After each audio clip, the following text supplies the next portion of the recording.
오늘은 누가복음 강의 23번째 시간입니다. 제목이 머리 둘 곳조차 없으시던 우리 주님인데요. 여러분들은 이 땅에 살면서 어떠한 복을 꿈꾸면서 살아가고 계십니까? 지난주까지의 말씀을 다시 한번 되새겨 보도록 하십시다. 하나님께서는 누가를 통해서 예수님이 누구이신가를 우리들에게 들려주십니다. 누가는 예수님이 누구이기에? 라는 질문을 하는 두 부류의 사람을 등장시킵니다. 8장에서는 제자들이 그 질문을 했고 9장에서는 분봉왕 헤롯이 그렇게 질문했습니다. 그가 누구이기에? 이 사람이 누구인가? 라는 질문을 말입니다. 그리고 이 질문에 대한 대답으로 누가는 귀신 들린 사람의 대답, 하나님의 아들이시다라는 것과 그리고 베드로의 대답, 하나님의 그리스도이시다라는 대답을 우리에게 들려주었습니다. 그리고는 이 대답에 대해서 하나님께서 친히 구름 가운데 나타나셔서 그 대답을 인증해 주셨습니다. 그래서 9장 35절에 예수님은 하나님의 아들이시고 그리스도시다. 다시 말하면 기름을 부음 받은 자 혹은 택함을 받은 자라는 것을 하나님께서 인증해 주셨습니다. 그리고는 하나님께서 이어서 말씀하시지요. 너희는 그의 말을 들어라 라고 말입니다. 그런데 예수님께서 하신 말씀의 핵심이 무엇이라고 했습니까? 다시 한번 성경을 펼쳐보도록 하십시오. 지난주에 읽은 거죠. 9장 22절에서 23절입니다. 이르시되 9장 22절에서 23절 이르시되 인자가 반드시, 지난주에 제가 말씀드린 것처럼 반드시라는 단어가 영어 성경에 그리고 헬라어 원문에 있는 것이라고 했습니다. 우리 성경이 오래전에 번역된 거라서 그 당시에는 반드시라는 뜻이 전달이 되었지만 지금은 그렇지 않아서 제가 반드시를 넣어서 읽겠습니다. 이르시되 인자가 반드시 많은 고난을 받고 장로들과 대제사장들과 서기관들에게 버림받아 죽임을 당하고 제3일에 살아나야 하리라 하시고 또 우리에게 이르시되 아무든지 나를 따라오려거든 반드시 자기를 부인하고 날마다 제 십자가를 지고 나를 따를 것입니다. 이 말씀에는 어떠한 타협점이 존재하지가 않습니다. 예수님은 반드시 십자가에서 죽으셔야만 했고 예수님을 하나님의 아들 그리고 그리스도로 믿고 주로 고백하며 따르는 우리에게는 또한 반드시 예수님을 따라서 자기의 십자가를 지고 자신의 처형장으로 가야 된다는 것. 그래서 내 뜻대로 사는 게 아니고 반드시 하나님의 말씀대로 살아야 한다는 것을 우리에게 말씀하십니다. 그리고 우리가 지금껏 누가복음을 묵상하면서 하나님의 나라에 들어갈 예수님의 가족은 주님의 말씀을 듣고 행하는 자들이다라고 누가가 우리에게 얘기하고 있다고 했습니다. 반드시 말입니다. 율법처럼 들리는 이 엄중한 말씀이 우리에게 율법이 아니라 복음이 되는 이유는 우리가 우리의 능력으로 하나님의 말씀을 따라서 살아낼 수 있는 것이 아니라 하나님께서 친히 그분의 영, 하나님의 영, 그리스도의 영, 성령 하나님을 통해서 우리가 예수 그리스도와 한 몸이 될 수 있도록 연합하게 해주셨다는 것입니다. 그래서 우리도 예수님께서 하셨던 것처럼 성령으로 하나님의 말씀을 전심으로 따라서 살 수 있는 존재가 되었다는 것이 복음이다라고 지난주까지 우리가 함께 나누었습니다. 그래서 참된 인간으로 우리가 회복되었다는 것이죠. 이것이 하나님께서 그리스도 예수 안에서 우리와 맺은 그 변하지 않는 새 언약입니다. 성령을 통해서 예수와 함께 연합된 것 말입니다. 그래서 그것이 또 다른 율법이 아니라 우리에게 복음이 된다라고 했습니다. 마치 사이 좋은 부부가 한 몸임을 고백하는 부부가 서로의 말에 귀를 기울이는 것처럼 우리는 우리 안에 계시는 성령으로 인해서 하나님의 음성에 귀를 기울이고 또한 우리의 신랑 되시는 주님께서는 우리의 기도에 늘 귀를 기울이시고 응답하시는 것이죠. 그래서 그것은 당연한 것이 되는 것입니다. 한 몸이니까 그런 것이죠. 그래서 이제 예수님께서 하나님의 아들 그리스도이심이 분명해졌습니다. 그리고는 오늘 본문으로 이어지는데요.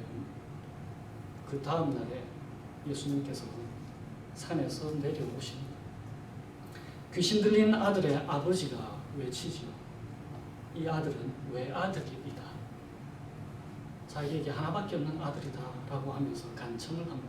예수님께서 이 아버지의 간청을 들으시고 그 외아들의 병을 고쳐주십니다. 그래서 예수님이 정말 우리를 구원할 그리스도이심이 분명해졌습니다.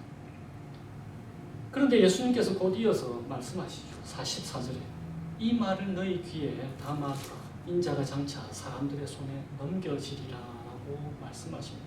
다시금 우리가 금방 읽었던 9장 22절 반드시 고난받으셔야 하는 것을 다시 한번 재차 확인해 주십니다. 참된 그리스도는 고난받는 하나님의 아들임을 다시금 천명하시는 것입니다. 그런데 제자들의 모습을 한번 보십시오. 제자들은 지금 우쭐해 있습니다. 자기가 따르는 분이 세상에 오신 왕이라고 한번 생각해 보십시오. 우쭐해 있는 거예요. 그래서 46절에 장차 예수님이 이스라엘을 회복시키실 때에 한 자리 차지할 수 있을 것 같아서 제자들은 서로 누가 더 큰 존재냐라고 다툼을 하고 있는 것입니다. 그리고 49절에는 제자들이 세력을 불리려고 사람들이 자기들을 따를 것을 원하는데 그렇지 않은 사람들이 예수 이름으로 일하는 것까지도 금지를 시킵니다. 세력을 불리고 싶어서 그런 것입니다. 그리고 53절에서 54절 그들을 받아들이지 않는 사마리아 사람들을 보고는 하늘에서 불이 내려서 그들 다 태워서 멸하게 하는 게 어떻겠습니까? 라고 예수님께 제안을 하죠. 그런데 예수님께서는 하나님 나라의 백성들의 삶 혹은 예수님을 주님으로 따르는 삶이라고 하는 것은 그런 것이 아니다 라고 하시면서 그들을 꾸짖으십니다. 배척하는 사람들에게 보복할 생각을 하지 말아라 라고 말씀하시는 거죠. 예수님을 따른다는 것이 높은 자리를 차지하거나 많은 무리를 거느리는 것, 그래서 권세를 갖는 것, 혹은 다른 사람들에게 환영을 받는 것들은 이런 것들하고는 전혀 다르게 대단히 힘들고 때로는 대단히 외로운 것일 거라고 예수님께서 말씀하시는 것입니다. 그래서 누가가 세 사람의 예를 오늘 우리에게 보여주는데요. 57절에 어떤 사람이 예수님께 말합니다. 어디로 가시든지 제가 따르겠습니다 하니까 예수님께서 58절에 말씀하시죠. 여우도 굴이 있고 공중에 나는 새도 보금자리가 있는데 인자는 머리 둘 곳이 없다. 왜 머리 둘 곳이 없으실까요? 방금 읽은 52절, 53절에 갈릴리 지역에서 예루살렘으로 가시려면은 사마리아를 거치는 게 제일 가까운 것인데 그곳 사람들이 예수님을 배척하죠. 그러니까 사람들에게 환영은커녕 오히려 배척을 받는 존재가 되신 거라는 것입니다. 그러니까 편히 쉴 곳조차 없는 삶을 살 각오를 하라고 제자들에게 말씀하시는 것입니다. 그리고 59절에 또 다른 사람에게 예수님께서 나를 따르라 하시니까 그 사람이 말합니다. 제가 먼저 가서 아버지의 장례를 치르도록 해주세요. 그리고는 61절에 세 번째 사람은 주님 제가 주님을 따르겠습니다만 먼저 가족들에게 작별 인사라고 하고 오게 해주세요. 그런데 이들에게 주시는 예수님의 답이 이렇습니다. 무엇보다 하나님의 나라가 우선이다 라고 말합니다. 그래서 예수님을 따르는 것은 전적인 헌신을 요구한다라고 예수님께서 말씀하시는 것입니다.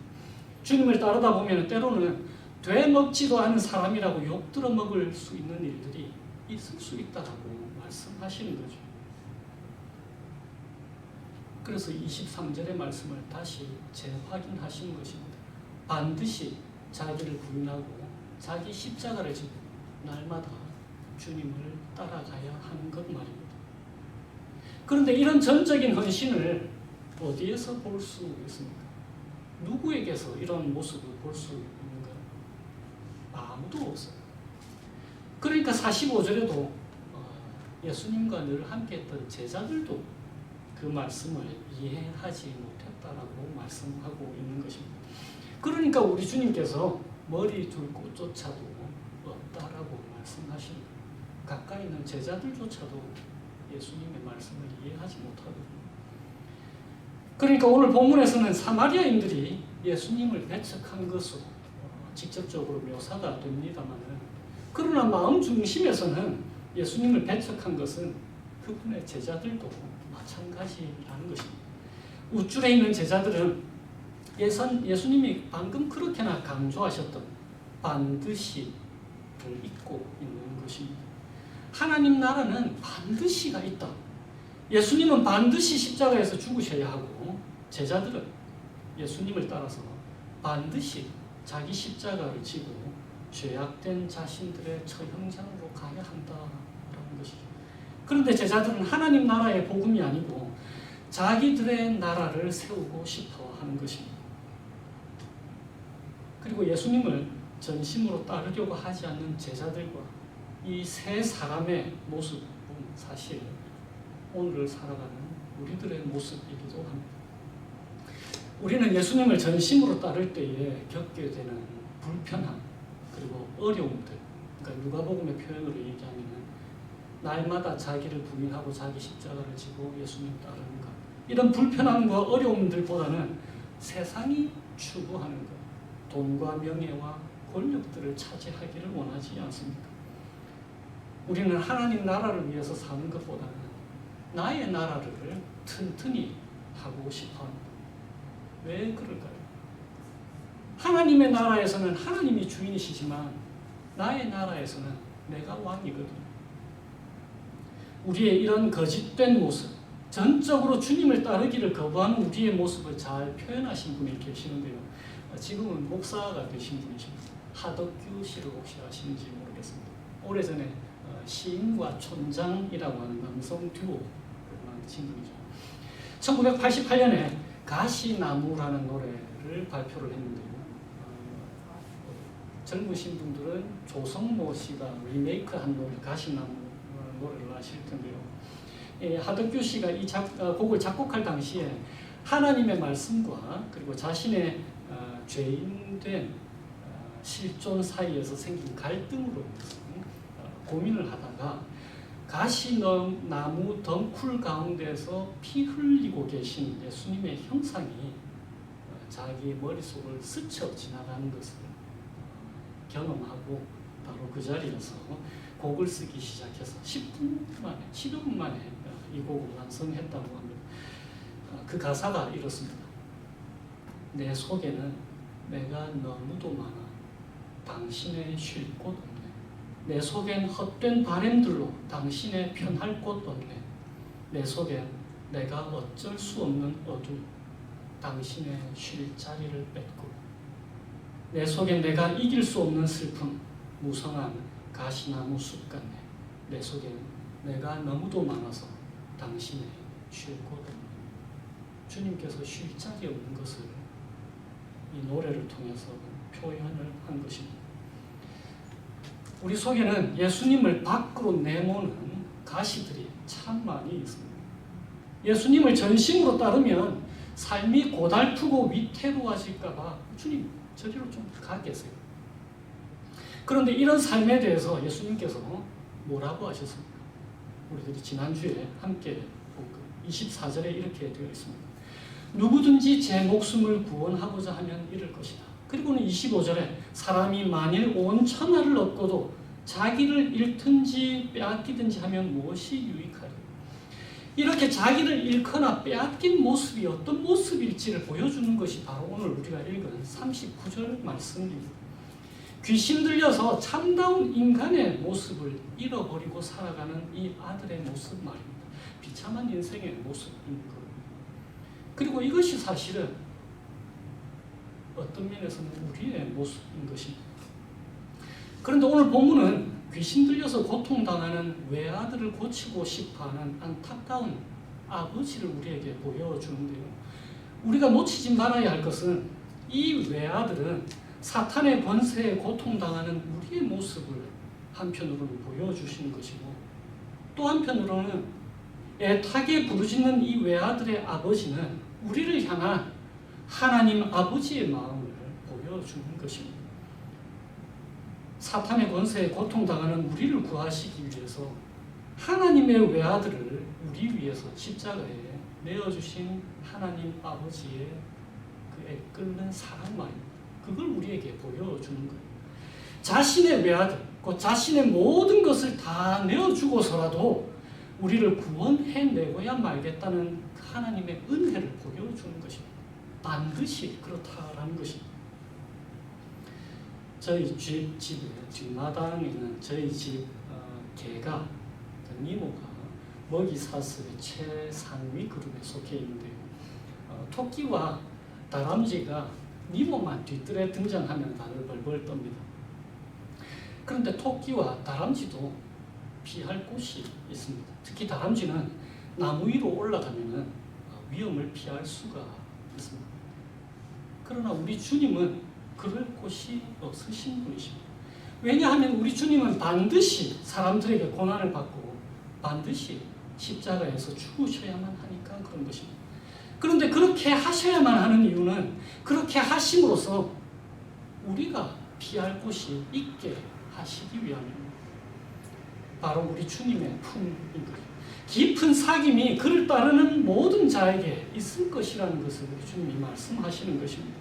그렇지 않는 자들이 놓치는 가장 큰 복이 바로 이것입니다. 함께 하심 말입니다. 고난조차도 복이 되는 거죠. 우리의 피난처가 되시기 때문입니다. 그래서 머리 둘 곳조차 없으셨던 우리 주님께서 나를 따르라 라고 말씀하시는 것입니다. 우리가 주님을 따라간다는 것이 무슨 뜻입니까? 거기에는 항상 보장되어 있는 것이 있습니다. 그것은 어느 곳이든 주님이 함께 하신다는 거예요. 왜냐하면 우리가 주님을 따라가니까. 어느 곳이든 우리 주님이 함께 하신다라는 것입니다. 우리도 이 세상에서는 때때로 머리 둘 곳조차 없을 때가 있을 거예요. 왜냐하면 이 세상은 하나님 두기를 싫어하니까 그렇습니다. 우리도 예수님처럼 배척을 당할 거예요. 그런데 여기에 세상보다 더 크신 분이 계십니다. 우리 주님이 우리의 머리 둘 곳이 되시는 분이십니다. 우리의 피난처가 되시는 분이십니다. 그리고 그곳을 누가복음은 하나님의 나라라고 표현하는 것입니다. 우리가 당하는 고난은 우리가 하나님과 더 가깝게 만들어줍니다. 하나님께서 우리와 함께 하시기 때문에 그렇습니다. 그냥 당하는 고난도 그러한 은혜가 있는데 만약에 예수님을 따라가면서 당하는 고난이라면 얼마나 더 큰 은혜가 거기에 있겠습니까? 23년 전에 네브라스카주에서 제가 석사과정을 시작했는데 경제적으로 쉽지 않은 삶을 살아왔습니다. 미국에서 유학하면서 뭐 경제적으로 힘들었을까 봐 하는 분들도 계실 텐데요. 미국에서는 생명과학으로 이제 대학원을 다니는 사람들은 다들 학비를 면제를 받지 않습니까? 그리고 생활비까지 이제 받고 다니는데, 그러니까 가난하다고 해도 공부를 할 수 있는 것이죠. 그런데 저희보다 더 어려웠던 형이 한 분 계셨는데요. 교회 지하실 소파에서 지내셨던 형이에요. 저와는 지금도 친형제처럼 지내는 사이인데요. 석사 과정을 마치고 박사 과정을 하기 위해서 제가 텍사스 휴스턴으로 이사를 가게 됐는데 그 형과의 이별을 이제 해야 되잖아요. 둘이 껴안고 한 5분은 울었을 거예요. 어려울 때 함께 한 사람들은 서로를 그렇게 위하고 서로를 사랑하게 되는 거잖아요. 마찬가지입니다. 하나님은 우리와의 관계를 돈독하게 하시려고 때로는 우리에게 고난을 주십니다. 함께 고난을 당하시는 거죠. 사실은 예수님을 따르다 보면은 예수님 때문에 당하는 고난도 있을 것입니다. 그런데 그때 하나님께서 함께 하시는 거예요. 하나님의 말씀과 음성에 묻인 우리로 하여금 따라오게 하시려고 고난과 역경을 주시는 것입니다. 고난의 때를 다들 당해 보셨을 거 아니에요. 그때 한번 생각해 보십시오. 고난의 때에는 우리는 한가롭게 여러 세상이 주는 즐거움을 생각할 겨를이 없습니다. 그래서 다른 거 신경 쓰지 못하게 하시고 주님 붙들 수 있게 만들어 주시잖아요. 주님과 깊은 교제 가운데 들어갈 수 있도록 어려움을 주시는 것입니다. 그래서 반드시 자기 십자가 지고 주님 따를 수 있도록 그렇게 인도해 주시는 것입니다. 그러니까 나를 따르라 라고 말씀하실 때에 예수님의 마음은 내가 반드시 너와 함께 하신다는 약속과 초청이 담겨 있는 것입니다. 내가 반드시 너의 피난처가 된다. 너의 머리 둘 곳이 바로 온 세상보다 더 큰 나다라고 말씀하시는 것입니다. 내가 너의 임마누엘 하나님이다라고 말씀하시는 것입니다. 이 은혜, 이 복음으로 한 주를 살아가시면서 성령 하나님을 통해서 예수님과 연합되어서 머리 둘 곳조차 없으시던 우리 주님의 친한 친구로 한 주를 살아가게 되시기를 주님의 이름으로 축원드립니다. 제가 기도하겠습니다.